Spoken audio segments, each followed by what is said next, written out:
Today we are going to discuss one of the another topic from the subject of immunology. Actually, our today's presentation is in continuation with my previous video lecture. That is, in the my previous video lecture, we discussed about the non-specific defense mechanism. In that, we discuss only the first line defense mechanism.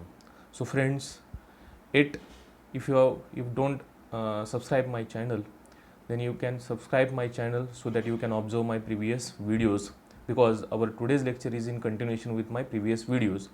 As I said, in my previous videos we discuss about the non-specific defense mechanism. In that we discuss first line defense mechanism only. Today in this presentation we will discussing about the next part of this particular topic, that is second line defense mechanism, right? Second line defense, which includes chemical barriers or internal defense mechanism or internal defense system, it is also called as. So these are my personal details. If you have any kind of query regarding this particular video, you can directly call me, or even you can email me, or even you can put a comment on my YouTube channel. So first we will discuss in brief about what does the second line defense mechanism includes, isn't it? First, it will include the antimicrobial substances which are found to be present in the blood and body fluids. This is the part of the second line defense mechanism. You know that in my previous video lecture we discussed in brief about the first line defense mechanism, where we discussed the external defense mechanisms. And in that video lecture I have said that if our external defense mechanism they fail to prevent the entry of microorganisms or pathogenic agents, then those organisms they will enter into our body, and where they may get encountered by second line defense mechanism, isn't it? And that second line defense mechanism, it includes first antimicrobial substances present in the blood and body fluids. It also includes process of phagocytosis. Through the phagocytosis, the pathogenic organism they have been destroyed or killed, and it also includes inflammation and fever. So these are the different components of the second line defense mechanism that we are going to discuss in my today's lecture. So first we will see about the antimicrobial substances present in the blood and body fluid. The first antimicrobial substance present in the blood and body fluid that we are going to discuss is iron binding proteins. So it is iron binding protein. The name itself indicates that these are the proteins which have an ability to bind the iron. We can also call them as iron chelating proteins, because once these proteins they will bind to the iron molecule, they make that iron unavailable for the bacterial growth. You can see in this particular point here, as we know that the iron is essential element and which is required for the normal bacterial growth. And what our body will do is, our body will produce substances like lactoferrins, which are commonly found to be present in tears, saliva, biles, mucus, and in intestinal parts, and transferrins as one of the serum component. And both lactoferrin and transferrin, these are the iron chelating agents, and they will chelate or immobilize the iron and make the iron unavailable for bacteria, and therefore bacteria they will not receive iron, and therefore their growth may be retarded. So this is the first antimicrobial substance present in the blood that we have discussed now. Now we will discuss the second antimicrobial substance, that it is lysozyme. We know that the lysozymes, they are the enzymes which will act on the bacterial peptide-glycan layer. So where lysozyme is present in body secretions like tears, lacrimal secretions, and even in the saliva. Even in my previous video where we discussed the first line defense, we also discussed in brief about the lysozyme. So that lysozyme will dissolve the peptide-glycan, especially of the gram-positive bacteria, and they will destroy or kill the gram-positive bacteria. The next component is the high sweating component. High sweating, which is generally occurred or produced during the heavy exercise, and that sweat contain different types of antibacterial peptides and acids, isn't it? And these antibacterial peptides and acids, they will destroy or kill the entered pathogens on the skin itself before their entry into the body. The next antimicrobial substance, that it is the high acidity of the stomach. We very well known about the stomach acidity, right? We know that there are gastric glands, they are present in the inner wall of the stomach, and these gastric glands they will secrete the hydrochloric acid, and that makes the stomach acidic in nature. Do you know the pH of the stomach acidity? It is generally less than 2, means it is heavily acidic in nature, and due to that acidity, whatever microorganisms that have been entered into the stomach through the ingested food, most of the microorganisms they will kill or destroyed by the stomach acidity, isn't it? This can be summarized in this particular diagram. As we will see, first we will see these are the antimicrobial peptides present in the sweat. Just behind my image there is an individual who after exercise feeling very much heavy exercise, and sweating is there, and that sweat is contributing to the antibacterial sweat contributes to the killing of the microorganisms. The second is the stomach acidity, as I said in just before, pH is less than 2, which is highlighted over there, and the lysozyme present in the tears and saliva, and all these components present in the body fluids, they will combinedly acts on the microorganisms or pathogens that have been entered into our body or that are trying to enter into our body. So organism they will get destroyed or killed. You can see here in this particular slide there is a highlighted structure, that is the structure of microbe or pathogen in general, which is getting killed by all these different body components or body secretions, which will contribute for the second line defense mechanism. The next part is the normal body flora. As I said previously in my previous video during the first line defense mechanism discussion, there we have discussed about the common cells. In the same way, in second line defense mechanism, whatever normal body flora present on our skin surface or inside the body, they will produce a certain antimicrobial chemicals or substances. Say for example, again the same example we will discussing here, that it is the bacteriocin or colicin which destructs or kill the bacteria. You can see my previous video for further details in regarding this. The next component present in the body fluid or blood is the beta lysine. Beta lysine, it is relatively thermostable substance, which is thermostable means what? It can sustain at a high temperature, which is liberated from the blood platelets. Platelets are the blood cells which are present in the blood, and they will release as beta lysines, and beta lysines they are found to be destroying the plasma membranes of the most of the bacteria, and they will destroy them. So this is one of the important antibacterial component present in body fluid or blood. Next one is the properdin. It is a globular protein. What is properdin? Properdin is a globular protein which is present in the serum. It causes the lysis of gram-positive bacteria, especially with the help of magnesium ion and with the help of complement. So what is the role of complement in this particular process? We will discuss later in this presentation. It is not an actual antibody. It is just a globular protein sorry, which functions as like that of antibody, where it destroys the pathogens or microorganisms that have been entered. Next one is the biles from the gallbladder.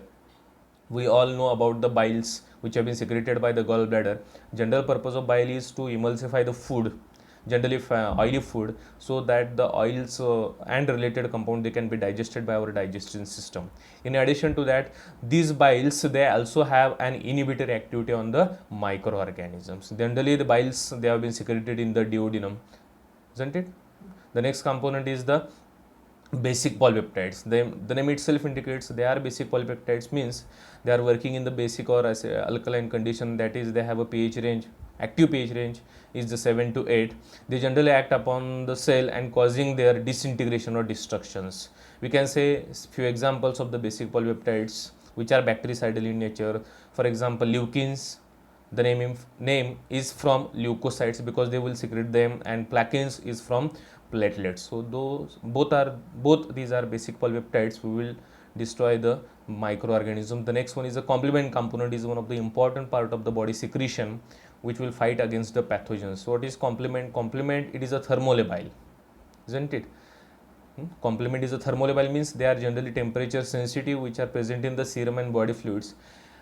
So what is the role of complement in the second line defense? Generally complement they enhances the process of phagocytosis. So what is phagocytosis? We will discuss in detail phagocytosis later in this particular presentation or video lecture. So the process of phagocytosis will be improved by the complements, and complement directly kills most of the organisms through the help or with the help of antibody. Generally complements they act as a mediator for the antibody killing mechanism, isn't it? Sometimes complement they will directly bind to the bacterial cell surface receptors, and those complement then they will form membrane attacking complex, and those complement they will directly destroy or kill the bacteria with the help of antibody, isn't it? So this is another component. The next component is the defensins. The name itself indicates these are the defense molecules which are small antimicrobial peptides. Defensins are what? They are small antimicrobial peptides which are generally produced by the phagocytic cells as a part to boost up our immune system, as well as some epithelial cells of the respiratory, gastrointestinal and urinary tracts. They have an ability to secrete such a defensins or antimicrobial peptides. For example, sebum glands, we know that they are present in our skin, and the sebum secreted by the sebaceous gland produces at least 12 different types of defensins, and all these defensins, they have been antibacterial in action. They are active especially against gram negative as well as gram positive bacterial cells. Even they have a capacity to kill the fungi and viruses even also, such as HIV. So these are important parts. And the last part of the body secretion is the interferon. The name itself indicates interferons means they interfere something. So what is interferon? Interferons are the antiviral glycoproteins. What are they? They are antiviral glycoproteins. Remember this particular phrase. Interferons are antiviral glycoproteins which are produced by leukocytes and other tissue cells, and they will interfere with the viral multiplication process, and thereby they prevent the establishment of viral or infection of virus into our body. So how interferon they will exactly act, or how they will exactly interfere the viral replication or multiplication process, we will see in detail in the form of animations. So in the next slide we will see here there are different types of body cells which are present in our body, isn't it? The central cell which shows the presence of virus, isn't it? The central cell that have been shown in this particular slide, it is getting infected by the virus. So what will do that central cell? What is the role of that central cell? The central cell or infected cell, then they start to release interferon. These are the plus signs or closed plus sign circles you have seen in this particular image. These plus symbols means nothing but these are the interferons. They have been secreted by the central infected cells. So what is the role of these interferon molecules then? Once the interferons released, they create or they induces antiviral state in the neighboring cells, isn't it? In simple language we can say that ज्यावेळी central cell infect होते, लक्षात घ्या किती sacrifice करतात cell बघा बॉडीमधल्या. ह्या आपण शिकण्यासारखं आहे नक्कीच ह्या सेलकडून, की सेल स्वतः आता ती नक्कीच किल होणार आहे, पण किल होण्यापूर्वी शेजारच्या सगळ्या सेलला ती वाचवायचा प्रयत्न करते. कसं वाचवते? Through the production of interferons. And interferons released by the infected cells, they will introduce the antiviral state in the neighboring cells, and once the central cell have been destroyed due to the viral infection, whatever virus is released, they try to enter into the neighboring cells, or they will infect the neighboring cells. But what happens? Neighboring cells, they already get warned. Neighboring cells are already warning मिळालेली आहे. कशाची? There is a viral infection in our body, and such a pre-warned cells, they are able to quickly inhibit the viruses, and thereby they will get protect from viruses. So this is about the interferon. The next part of the second line defense mechanism, after the completion of antimicrobial substances from blood and body fluids, we are now going to discuss in brief about the process of phagocytosis. So what is phagocytosis? Phagocytosis, the word phagos means to eat, right? It is the process of capturing and digesting. What is phagocytosis? It is the process of capturing and digesting of foreign particles including pathogens by the phagocytes. So what are phagocytes? Phagocytes, these are the body's cells which are involving in the process of phagocytosis. There are different immune competent cells who are working as an phagocytic cells who will carry out the phagocytosis, where they captures and digest the foreign particles. This may occur generally at the site of infection as well as in the lymphoid tissue. Even in the lymph node we can see the process of phagocytosis there by different phagocytes. So which body cells they have ability to carry out the process of phagocytosis? We will see here there are neutrophils, macrophages, dendritic cells, B cells. So all these different kinds of potent phagocytic cells which are present in our body, and all these cells, what they will do, they will find, they will eat, and they will digest the microbes. In this particular point, I remind one of the popular dialogue from the Bollywood actor Dharmendra, isn't it? Dharmendra, एक dialogue तुम्हाला माहित असेल, चुन चुन के मारूंगा. In the same way or in the same pattern, these phagocytic cells like neutrophils, macrophages, dendritic, they will find, they will capture, and they will digest or destroy all the foreign entities which are present in our body, and all those If not destroyed, they will harm our body. So the phagocytic cell, they play a very important role, and they perform an important part of our immune system. Then we will discuss the stages of the phagocytosis. How phagocytosis it will occur in our body. First, there will be activation of phagocytic cell. As there will be activation, it means that the phagocytic cells initially they are present at a resting stage. When there is no any kind of foreign entity or infection in our body, phagocytic cell, they initially they are present in a resting stage, and they are getting activated by different components like bacterial proteins, whatever microorganisms or pathogens they have been entered into our body. Certainly they will release certain proteins or their components which may activate the process of phagocytosis. Other components, say the bacterial capsules, the peptidoglycan, destroyed or damaged bacteria, they will release peptidoglycan structure, then prostaglandins, then different complement proteins. So all these are the activators for the phagocytic cells. So what is the activation result? The result is that they gain the ability to leave the capillaries where they are initially present, capillaries or blood capillaries we can say. Once the phagocytic cell they get activated, they leaves the capillaries and enter into the tissue and migrate towards the site of infection. That migration or movement towards the site of infection is generally referred to as a chemotaxis, isn't it? It is generally referred to as a chemotaxis. We will discuss in the next point immediately. So what is chemotaxis? It is the directional movement. Directional means phagocytic cells, they know where they have to go, right? This is the directional movement of phagocytic cell towards the chemical attractant. These chemical attractant, they are commonly called as chemotaxins, and these chemotaxins includes, as I said earlier, different types of bacterial components, endotoxins, injured tissue components, complement proteins, and etc. etc. So all these chemotaxins, they will attract the phagocytic cell to the site of infection. The next is diapedesis. So what is diapedesis? Once the phagocytic cell they will get activated, they will produce collagenase like enzymes. They will then digest the basement membrane at their point of attachment, and once the basement membrane get digested, then these macrophage or phagocytic cells, they start to escape from their original site and they migrate to the site of infection. And the final part is the recognition and attachment. Once the phagocytic cell they will reach the target site or infection site, they will recognize the different types of microorganisms or pathogens which are present over there, and they will attach those organisms with the help of different types of antibodies like IgG, or with the help of complement proteins like C3b and C4b.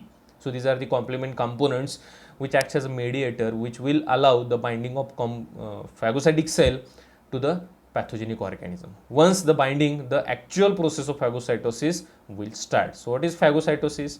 After the attachment, the phagocytic cells, they will internalize. Internalize means taking inside. Internalize the microbes into the phagosome. Then the phagosome will fuses with the lysosome to form phagolysosome. And lysosome, we know that these are the lytic bodies which commonly call them. And these lysosomes, as they are lytic bodies, they have a different hydrolytic or digestive enzymes which have ability to destroy the pathogens. So the entire process, it can be summarized in this particular diagram. Once the bacteria or a pathogenic organism will attach to the particular phagocytic cell, then phagocytic cells start to internalize the bacterium to form a phagosome. We will see in this particular diagram here. Then the phagosome will combine with the lysosome to form phagolysosome. And as I said, lysosome contains lytic bodies. These lytic hydrolytic enzymes, they will destroy the organisms within the phagolysosome itself. And once the organism is destroyed or killed, the soluble debris is released by the phagocytic cell, while the components which can be recycled, those are recycled or utilized by the macrophage or phagocytic cell, isn't it? So this is in brief about the process of phagocytosis. The next part is inflammation. Next part is inflammation. So what is inflammation? It is another important non-specific mechanism of defense. It is an important part of the second line defense mechanism. The inflammation is generally occurred due to the mechanical injury, as we generally experiences the inflammation commonly due to the mechanical injury, or due to the injury to the skin, or due to the exposure of our body skin to the different types of chemical agents like acids, or even there is a biting of some poisonous insect like honeybees or bee venom. When it will introduce into our body, then that local part will get inflamed, and also due to the infection by pathogens. So these are the different reasons because of which there will be inflammation. In simple language we can say that म्हणजे inflammation अगदी सोप्या भाषेत सांगायचं झालं तर सूज येणं, सूज किंवा local part जो आहे बॉडी पार्ट तो रेड होतो, जास्त सुजल्यासारखा होतो. तो कोणत्या सिच्युएशनमध्ये होऊ शकतो? स्किनवरती समजा तुमच्या ॲसिड पडलं असेल, स्किनला डॅमेज झाले असेल, मेकॅनिकल इंजुरी झाली असेल, तर या सगळ्या सर्कमस्टन्सेसमध्ये तुम्हाला इन्फ्लामेशनचा एक्सपिरियन्स येऊ शकतो. So what are the common sites of what are the common signs of the inflammations are? There are 5 common signs of the inflammations. The first is the heat, that local part become warm or heat. Where there is a damage or a mechanical injury, we will feel the pain in that particular local region or entire part of that particular body. Then the redness is there, isn't it? Then swelling, the local inflammation is there, and finally loss of function of that local part only, isn't it? So all these are the 5 important signs of the inflammation. So how inflammation it takes place, what is the mechanism of inflammation, and how it protects our body? Generally due to the mechanical injuries or due to the damage or any kind of other factor which is responsible for inflammation, the mast cells they get activated. So what is the role of mast cell? Mast cells they generally detect injury which is occurred to the nearby cells and they start to release histamine, isn't it? And that histamine initiate the process of inflammation. So what is the role of histamine is there? The histamine it first will increases the blood flow to the wound site. लक्षात ठेवा, it is a sort of a rescue operation. ज्या ठिकाणी damage झालेलं आहे तिथं लवकरात लवकर आपल्याला आपली इम्युनिटी पोहोचवायची. कशी पोहोचवायची? We have to increase the blood flow to the wound site, isn't it? And through that blood the nutrient cells, immune competent cells, antibacterial components, body fluid components which have antibacterial activity, all they will reach to that particular wound site. So increase the vascular permeability so that they can reach immediately, allows fluids, proteins and phagocytes and other immune cells to enter into the infected tissue. So this is the major role of histamine. And all these events they further leads to the results into the swelling, then reddening of that injured site, as there will be more supply of blood, that local part get warm, so we feel warm due to the increased blood flow, and we also feel the pain as there is a rescue operation at that particular site. So we can demonstrate this particular process or inflammation in this particular diagram. You can see here is a blinking arrow, isn't it? That blinking arrow it indicates there is a cut or damage in the skin or body surface. In first line defense mechanism we will discuss that the skin is the mechanical barrier, and when it get damaged it fail to prevent the entry of organism, and that is why you can see here there are different types of microorganisms that have been entered through that cut. Once there is a damage, then as I said previously the mast cell will get activated, and what is the function of mast cell? The mast cell they start to secreting histamines. You can again see the blinking arrow is there which indicates the secreted histamines. Then large amount of histamines are secreted, and what is the immediate function of histamines? As I said previously, they increases the blood flow, they increases the diameter of what? The diameter of blood vessel which supplies blood to that particular damaged region. You can see the length of arrow will getting increased. What it indicates? It increases the inner diameter increase, isn't it? And that increased blood diameter we call them as a vasodilation, which increases the blood supply, as well as it increases the supply of phagocytic cell at the site of infection, because we know that phagocytic cell they find, capture and digest the entered bacteria, and due to this entire procedure that local region becomes swell or redden. The blinking arrow you can see in this particular diagram, the blinking arrow indicating the reddening or swelled region of the inflammation. So this is in brief about the inflammation. Now the last part of the second line defense mechanism is the fever, or commonly called as a pyrexia. So what is fever? Fever is abnormal high body temperature which is elevated or increased than normal temperature. So what is the body's normal temperature? It is 37 degrees Celsius or 98.6 degree Fahrenheit. So why fever is occurring? Because of certain substances, and those substances which are responsible for fever they are called as the pyrogens. For example, bacterial and viral toxins, lipopolysaccharides, so all they are acts as the pyrogens, they increases the body temperature. There are some endogenous pyrogens which are secreted by our body cells, they are also present, and they are also responsible for fever, like interleukin 1, interleukin 6. Okay, So what is the role of fever? Fever supports the immune system by making the body less favorable host. Generally, organisms which enter into our body, they require our normal body's temperature 37 degrees Celsius, because they required or they grow favorably at that particular temperature. But what our body will do is, our body purposefully increases our body's temperature and makes our body unfavorable for the entered organism. And this is because of which the foreign entered organism, they will not grow properly. That elevated temperature inhibits the normal growth of many microorganisms. Not only they inhibit the growth of organism, but also encourages the rapid tissue repair mechanism. They also promote the process of phagocytosis. You can summarize this particular process. These are the exogenous pyrogens, including lipopolysaccharides, endotoxins. They will enter. Once the leukocytes they will recognize, they will start to producing endogenous pyrogens. Endogenous म्हणजे आपली body स्वतः produce करते, कारण बॉडीला temperature वाढवायचं आहे आता. That leukocyte they will produce endogenous pyrogens like interleukin 1, 6, interferon gamma, tumor necrosis factors. So all these factors, they have been further recognized by PGE2. These are the prostaglandins, and they have an ability to cross the brain barriers to reach up to the hypothalamus. So why they reach to the hypothalamus? Because we all know that hypothalamus is the temperature regulator of our body. आपल्या बॉडीचं temperature regulator कोण आहे तर hypothalamus आहे. It is the part of the brain, isn't it? And that hypothalamus, once the hypothalamus will receive the signal, then it induces the fever. Means what? It increases the body's temperature, isn't it? So this is in brief about the second line defense mechanism or non-specific defense mechanism of vertebrate body. If suppose if all these non-specific defense mechanisms they fail, then what is the next? The next, it will be the acquired immunity then start to function, which is actually the part of specific immunity, isn't it? Until now we have discussed about the non-specific defense mechanism.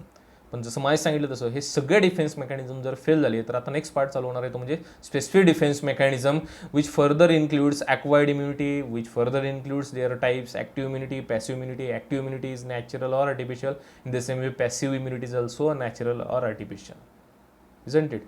So this is in actually brief about the acquired immunity. We will discuss later in detail about these immunities and their types in my next videos. So this is all about the non-specific defense mechanism, in particular with the second line defense mechanism of vertebrate body, isn't it? So thank you for listening my video. If you like this video, do like, share and subscribe my channel. Thank you again. Stay home, stay safe, stay healthy. Thank you very much.